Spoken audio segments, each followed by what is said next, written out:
Halo guys, balik lagi sama gue Iseng Zulfikar. Di video kali ini akan gue bahas iPhone 13 Pro di tahun ini. Masih layak dibeli? Hasil kamera masih bagus atau enggak? Nah, untuk mengetahui semua itu menurut gue, baik pemula atau enggak pemula, wajib nonton video ini. Jadi simak video ini nggak selesai, langsung aja check this out.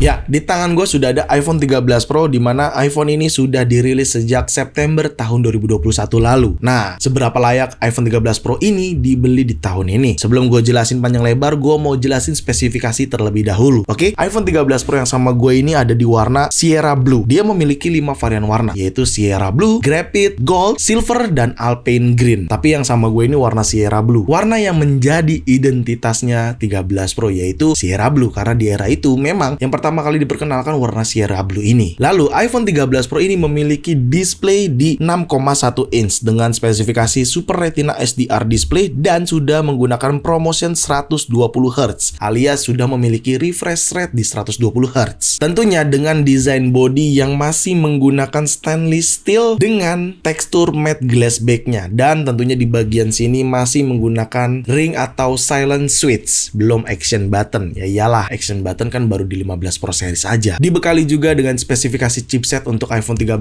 Pro ini di A15 Bionic chip dengan 6 core CPU, 5 core GPU, dan 16 core Neural Engine. Lalu iPhone 13 Pro ini juga sudah mendukung MagSafe untuk bagian charger wirelessnya dan sudah dibekali juga dengan konektivitas atau koneksi 5G, di mana iPhone 13 Pro ini sudah mendukung 5G. Ya, iPhone 13 Pro ini masih dibekali dengan port Lightning, belum USB-C, karena USB-C itu sejak iPhone 15 series aja. Jadi di bawah itu masih menggunakan port Lightning. Oke. Lalu untuk varian storage iPhone 13 Pro ini start dari 128GB hingga 1TB. Jadi ada 128GB, 256GB, 512GB, dan 1TB. Lalu untuk spesifikasi kamera bagaimana, Bang? Nah, spesifikasi kamera untuk iPhone 13 Pro ini menurut gue masih cukup. Meskipun kalau kita bandingkan dengan 14 Pro itu sebenarnya jauh beda ya. Karena iPhone 13 Pro ini masih dibekali dengan sistem kamera 12 megapiksel atau kamera sistemnya masih di 12 megapiksel. Dan 12 megapiksel tersebut terbagi untuk main kamera, telefoto kamera, serta ultrawide kameranya. Lalu memiliki optical zoom 0,5, 1 kali, dan 3 kali. Meskipun masih spesifikasi seperti itu, hasil kameranya masih cukup bagus banget menurut gua. Kalian bisa lihat sendiri hasil fotonya seperti itu dengan foto kali satunya 12 megapiksel. Dan memang sudah mendukung ProRAW ya iPhone 13 Pro ini. Jadi adanya fitur Apple ProRAW menurut gua jadi cukup baik banget, lebih bagus lagi hasil fotonya. Menurut gue pribadi sih masih cukup ya. Kalian bisa lihat sendiri. Untuk kali satunya aja udah cukup ya. Kalau 0,5-nya seperti ini, kalau 3 kalinya seperti ini. Tapi memang menurut gua ada yang kurang bagus, ada yang kurang baik lebih tepatnya, yaitu transisi zoom antara dari 1 kali ke 3 kali. Itu kayak patah banget menurut gua. Cuman balik lagi, kalau kalian gak terlalu masalahin hal itu ya nggak apa-apa. Karena memang beda banget dibanding iPhone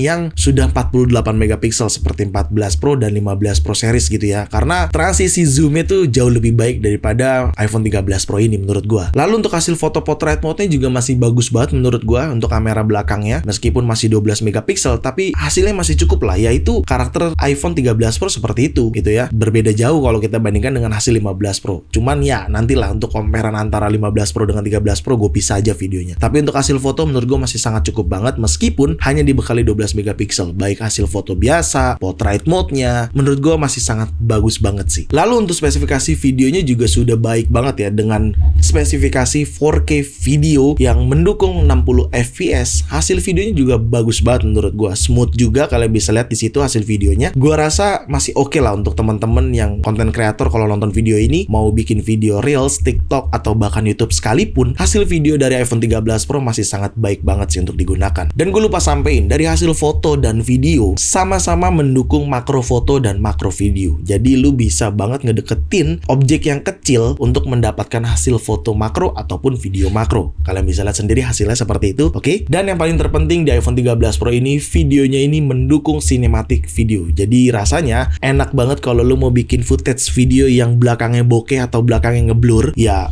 13 Pro gue rasa udah cukup ya dengan hadirnya fitur cinematic video pada iPhone 13 Pro. Dan untuk video juga ada satu keunggulan yang menurut gue cukup baik banget disediakan di iPhone 13 Pro ini, yaitu fitur ProRes-nya. Ya meskipun tidak secanggih 14 Pro ataupun 15 Pro series, tapi fitur ProRes yang ada di 13 Pro ini menurut gue cukup baik banget, dimana memiliki up to 4K di 30 fps, tapi itu up to cuman standarnya 1080 pixel di 30 fps untuk 128 GB capacity gitu. 4K dengan ProRes itu kayaknya harus storage yang di atas 128 GB kayak gitu ya. Cukup jadi pertimbangan juga sih buat teman-teman untuk foto dan videonya. Lalu bagaimana dengan kamera depan? Kamera depan yang ada pada iPhone 13 Pro ini memiliki spesifikasi 12 megapiksel yang sudah mendukung night mode serta portrait mode juga, dan tentunya adanya fitur photographic style gitu. Jadi untuk kamera depan masih sangat oke banget buat lu foto selfie seperti ini gitu ya. Apalagi buat video dari kamera depan pastinya masih baik banget untuk iPhone 13 Pro ini dengan spesifikasi kamera depannya seperti itu. Ya gue rasa masih cukup lah iPhone 13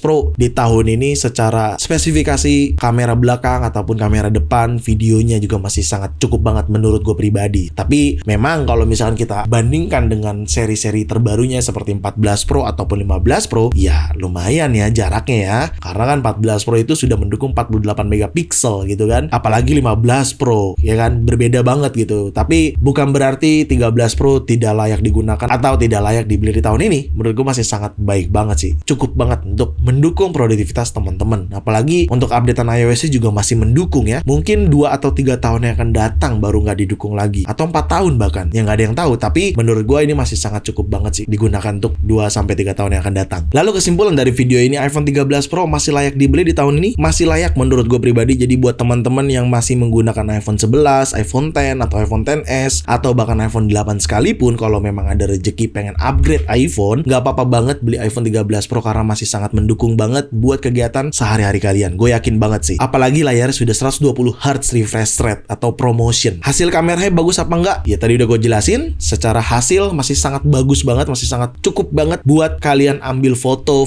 atau video kayak gitu. Jadi jawabannya masih sangat layak banget dibeli di tahun ini iPhone 13 Pro. Cuman ya mungkin pinter-pinter milih unitnya, pinter-pinter juga cari kelengkapan barangnya, karena harganya menurut gua tergantung kelengkapan, sinyal, emailnya terdaftar atau enggak, kondisinya bagaimana, tergantung itu semua. Kalau harga ya pinter-pinter lah, karena iPhone 13 Pro ini memang sudah didiscontinue ya sejak hadirnya 14 Pro series gitu. Jadi yang ada cuma iPhone 13-nya aja yang belum didiscontinue. Kalau 13 Pro sudah didiscontinue. Pesan gua pinter-pinter nyari barangnya atau nyari kondisinya yang aman lah buat kalian gunakan kayak gitu. Oke? Oh ya, gue lupa sampaikan terkait iPhone 13 Pro ini apakah green screen atau enggak nantinya. Sebenarnya metodenya udah gue jelasin di video iPhone 13 green screen di sini. Sama aja metodenya untuk mencari tahu unit second yang LCD-nya aman, nggak gampang green screen untuk iPhone 13 Pro. Udah gue jelasin di situ, kalian bisa nonton aja. Tapi sejauh ini unit yang sama gua ini iPhone 13 Pro-nya nggak green screen. Sampai detik ini sih masih aman-aman aja. Tapi ya kita nggak tahu nanti. Gue berharap sih aman-aman aja. Cuman memang hal itu jangan terlalu jadi kekhawatiran teman-teman sih. Kalau kalian bisa pinter-pinter milih barangnya seperti yang udah gue kasih tahu metodenya di video iPhone 13 tersebut, harusnya kalian juga akan aman-aman aja terkait iPhone 13